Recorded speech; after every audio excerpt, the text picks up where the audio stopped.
Chers spéculateurs, bonjour et bienvenue dans la vidéo hebdo du samedi matin. Donc le Bitcoin, il est prêt à craquer par le bas. J'espère que le support en va tenir. Sinon, on va avoir une jambe baissière, une nouvelle déferlante qui risque d'amener le Bitcoin contre de l'euro sur la zone des 5000 points. Je vais vous montrer ça en vidéo.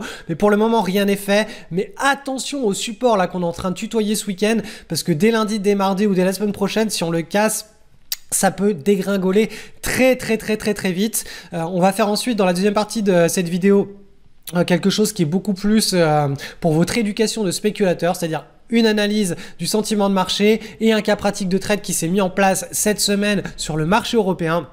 C'est le genre d'action qui nous intéresse, c'est le genre d'opportunité que l'on doit saisir quand on sait on a un plan de trade, qu'on sait où entrer en position, où sortir en position, combien risquer et combien prendre de positions en simultané dans son portefeuille. Et bien ce genre de trade, c'est le genre d'opportunité que l'on veut saisir. Donc le cas pratique est en deuxième partie de la vidéo, je vous explique tout ça et c'est parti.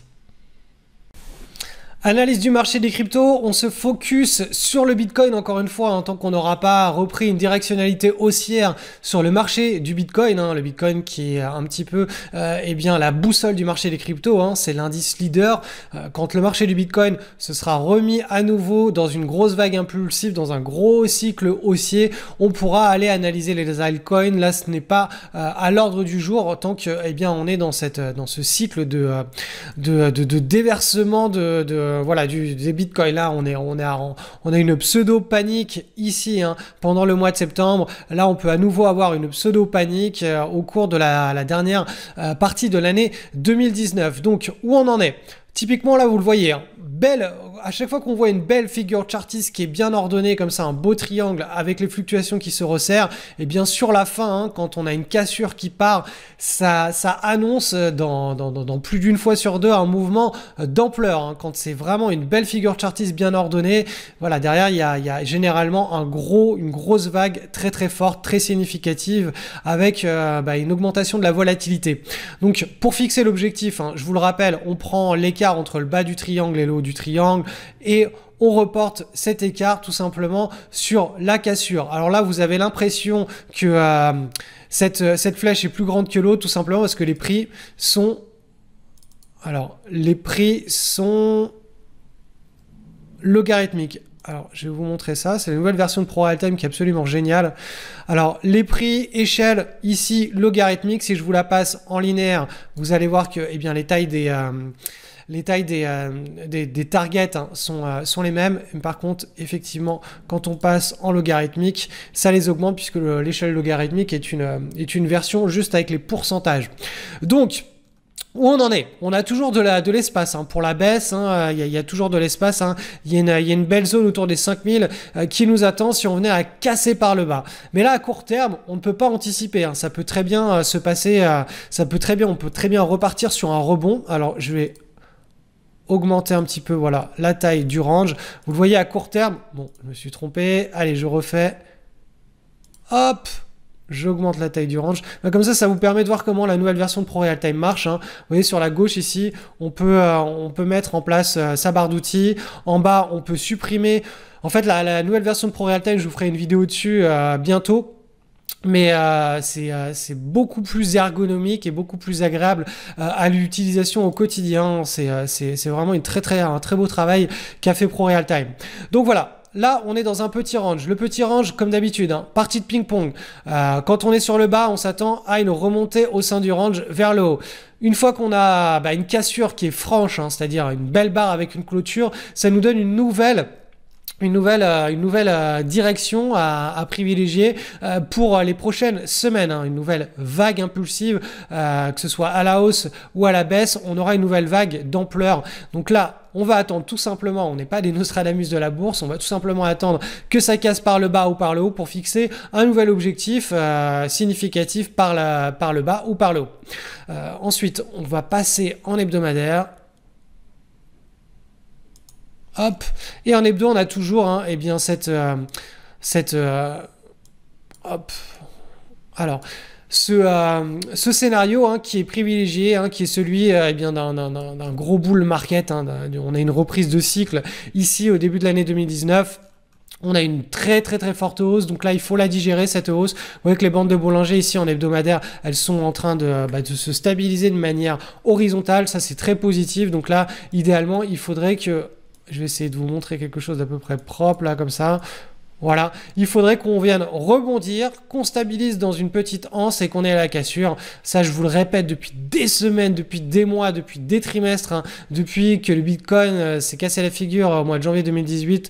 Je vous répète qu'il faut attendre cette fameuse pattern en hebdomadaire, qu'elle soit complétée pour avoir un signal de prise de position qui soit pertinent. Et c'est toujours sur ce genre de signaux, dans ce genre de phase, hein, donc reprise de cycle, première consolidation, prise de position, et bien que l'on spécule. Toute autre séquence de spéculation pour faire du directionnel est à mon sens pas suffisamment justifiée hein, d'un point de vue statistique, d'un point de vue espérance de gain, d'un point de vue voilà, l'espérance de gain c'est le risque reward, c'est ce qu'on est prêt à perdre face à ce qu'on est prêt à gagner. Donc voilà, si on fait juste un trade sur deux qui est gagnant, donc on est à 50-50. 50% de trades perdants, on perd 1, mais 50% de trades gagnants, on va gagner 3, 4, 5, 10, 15. Eh bien vous voyez que statistiquement, même si on est sur du 50-50, on a une espérance de gain qui est fortement à notre avantage. Donc c'est pour ça qu'on veut répéter ce genre d'opération. Et même si on perd 6 ou 7 fois sur 10, on reste largement rentable. C'est pour ça que ce genre de contexte, vous devez vraiment le comprendre, vous devez l'identifier sur les graphiques, que ce soit sur des crypto-monnaies, sur des actions, sur n'importe quel actif coté, et vous devez l'exploiter. Analyse du sentiment de marché sur le GDO, qui est l'indice global, qui nous permet de mesurer la température des tendances, des grandes tendances, des grands cycles économiques et bien sur les bourses, hein, que ce soit aux États-Unis, en Europe ou à l'international. En général, les marchés sont tous corrélés. Hein, quand on a une grosse crise économique aux États-Unis, en Europe, ça va se répercuter dans les pays émergents et inversement. Donc voilà, on a notre GDO qui est coté ici en hebdomadaire, c'est-à-dire qu'on a l'unité de temps hebdo. Une barre est égale à une séance. Vous voyez que au cours des 2 dernières semaines, on a eu 2 barres de hausse. On est à l'intérieur d'un range, donc la règle veut que c'est une partie de ping-pong au sein d'un range. Hein. Typiquement, quand on arrive autour de la borne basse, on s'attend à un rebond. Quand on arrive autour de la borne haute, on s'attend à un affaiblissement. Et plus ces bornes se rétrécissent comme ça, et plus on a ce qu'on appelle une contraction de la volatilité et un gros mouvement à venir derrière. Donc là, on le voit bien. Hein, on a cette range, cette volatilité qui se contracte, et donc à l'issue de la cassure, soit à la hausse, soit à la baisse, on aura une vague d'ampleur. Donc je vous cache pas que si on passe ici, je vais vous passer en mensuel, c'est une figure qui est extrêmement haussière et que il y a beaucoup plus de probabilités qu'on vienne casser par le haut. Et si on a ce signal, cette cassure par le haut, on se retrouverait davantage dans ce genre de situation, c'est-à-dire boum, un gros marché haussier et directionnel pour l'année 2020. Donc là, vous voyez qu'on est vraiment, on arrive sur une figure ici hein, en mensuel qui commence à être assez mature. Donc là, il va falloir surveiller en hebdomadaire. En hebdomadaire, la cassure par le haut ou par le bas. Donc, je vais vous supprimer, hop, le petit triangle qui nous montrait une contraction de la volatilité. Donc voilà, l'image, la grosse image, hein, c'est ça, c'est une tasse, une énorme tasse avec une anse. L'anse commence à être mature. On attend que les fluctuations continuent à se contracter, puis une cassure par le haut ou par le bas, sachant qu'on reste des éternels optimistes et que les bourses sont câblées pour monter sur le long terme. Hein. Ça fait 2 siècles qu'on a les données et que c'est comme ça. Donc autant être optimiste en bourse, puisqu'on a beaucoup plus de chances de réussite qu'en étant un éternel pessimiste. Allez, petit cas pratique pour cette semaine, c'est un trade qui est passé sur nos screeners, hein, c'est une opportunité qui est passée sur nos screeners, c'est Mont, M-O-N-T, elle est cotée, de mémoire ça doit être sur Euronext Paris, donc qu'est-ce que cette action a de pertinent? Alors, on a déjà un très beau trend haussier en 2018. Ça a été vraiment une action qui a été une grande star. Hein. Pourtant, l'année 2018, ça n'a pas été une année directionnelle sur les indices, mais il y a toujours quelques opportunités comme ça qui se dégagent. Hein. Chaque mois, il y en a quelques-unes. Donc, il faut savoir vraiment les sélectionner et trouver les plus pertinentes d'entre elles avec des belles figures chartistes, notamment des tasses avec anse ou des tailles de base.